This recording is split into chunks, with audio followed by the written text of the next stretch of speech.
અત્યારે તો શાયરી બદલાઈ ગઈ. હા, હમણાં એક જુવાનિયાન મેં શાયરી સાંભળેલી. यूं तो मैं हर रोज तेरी गली से गुजरता हूं, तेरी खिड़की खुली रहती है, लेकिन अफसोस इस बात का है कि तेरी जगह तेरी मां खड़ी रहती है. હા હા, કેવી શાયરીઓ નાખે છે એ ખબર નથી. કેવા મજાના આપ છો અને રાત્રે પણ જાણે સૂરજના તાપ છો. કપડા એવા પહેરો છો કે દરજીનું માપ છો. હા, શાયરીની અત્યારની વાત જ નોખી છે. નહીતર પહેલા તો ગીતો પણ કેવા સરસ મજાના આવતા. અત્યારે તો ગીતોની પરાકાષ્ઠા બદલાઈ ગઈ છે, ગીતોના માપ બદલાઈ ગયા છે.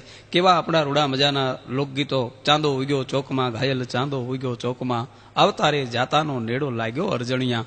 પ્રેમની સ્નેહની વાત અત્યારે તો ગાય. એટલે હમણાં મેં એક ફિલ્મનું ગીત સાંભળેલું, બંબઈ સે ગઈ દિલ્હી, દિલ્હી સે ગઈ પૂના, પૂના સે ગઈ પટના, ફિર ભી ને મિલા સजना. આટલું બધું શું કામ રખડી? રાજકોટમાં આવતું રહેવું હતું ને. હા, હમણાં તો એક ગીત મેં એવું સાંભળેલું, એક ચુમ્મા તું મુझको ઉધાર દઈ દે और બદલે में દિલ્હી પંજાબ લઈ લે. તારા બાપુજીના છે.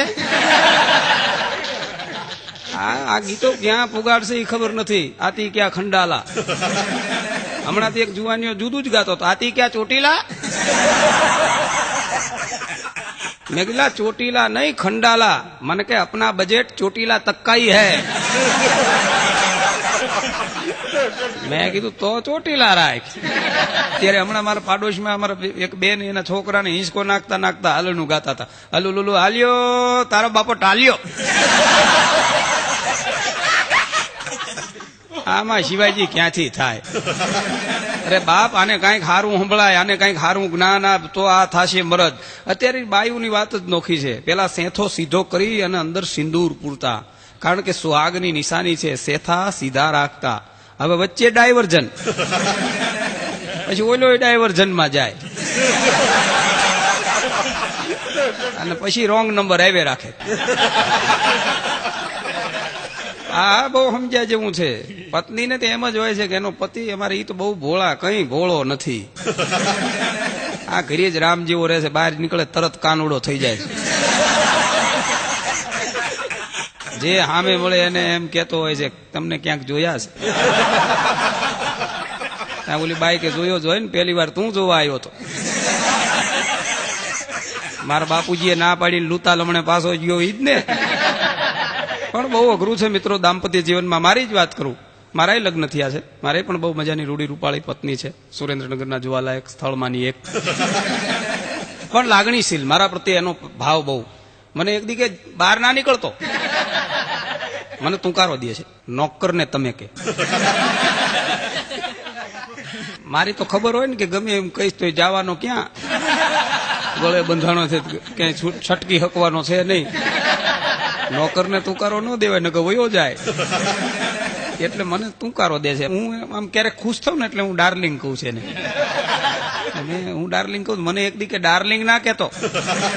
મેં કીધું કેમ? એ તો આમ તારા પ્રત્યેની મારો ભાવ, તારા પ્રત્યેની મારી લાગણી બોલે. મને કે નહીં ડાર્લિંગ તો બોલીશ જ નહીં કોઈ દી. મેં કીધું કેમ? મને કે આ નોકરીઓ એ નામ સમજે છે, તમે જતા રહો પછી એ ઈમ બોલાવે છે ડાર્લિંગ કહીને. મેં કીધું તો કઠણાઈ થાય હો, આ ન કરાય. અમુક વાત કર્યા જેવી હોય અમુક. હા, હું એકવાર ઓફિસે ગયેલો તો મારા પટાવાળાએ મારી પાસે રજા માંગી. મારું માથું આજ દુખે છે. માથું દુખે છે તો શું કરવું છે તારે?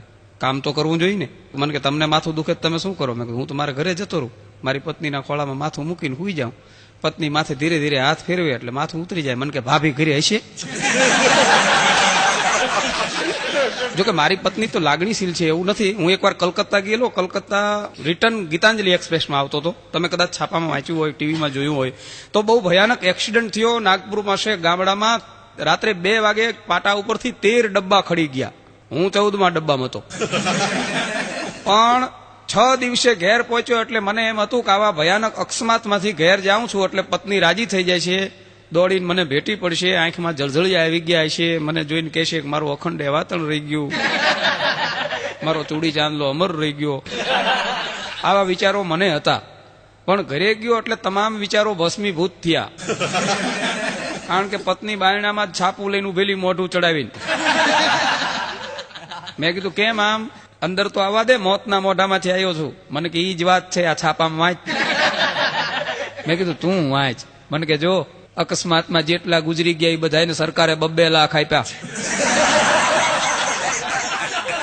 મેં કીધું બીજી વાર જઉં તાર તું માનતા માનજે, તારો ચેક પાસ થઈ જાય.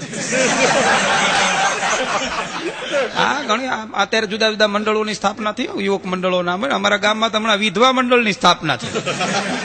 હા, ગામની બધી વિધવા બેનું એ મંડળ કર્યું. એમાં એક નવા તાજા બેન વિધવા થયા.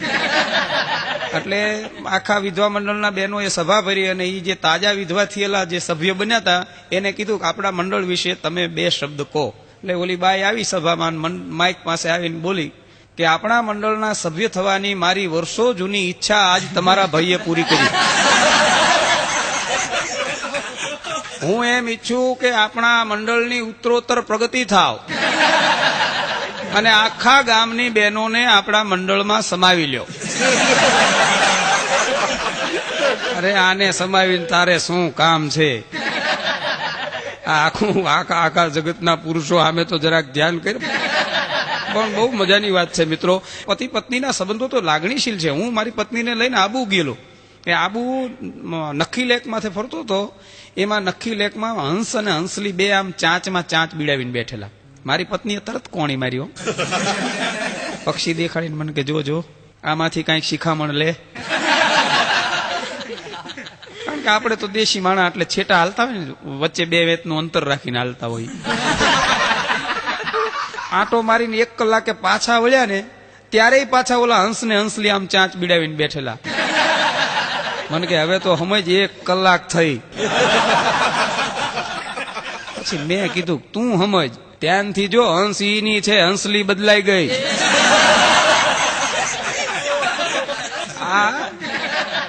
મેં એકવાર દાંપત્ય જીવન ને મને એક ભાઈ પૂછ્યું, મને કે દાંપત્ય જીવન એટલે મેં સ્કૂટર સાથે સરખાવ્યું. મેં કીધું દાંપત્ય જીવન છે ને એ સ્કૂટરના 2 વ્હીલ જેવું છે. તે એક જણ ઓડિયન્સ માંથી બોલ્યો, મને કે એમાં સ્પેર વ્હીલ હોય. એક પત્નીમાં ગળગળા થઈ જાય છે, તું સ્પેર વ્હીલ ની ક્યાં માંડસ? હા, પણ ઘણી વાર ઘણા હોય મજબૂત મનના. અમારા ગામમાં એક કાકા 3જી વાર પરણ્યા, 3જા કાકી લઈ આવ્યા.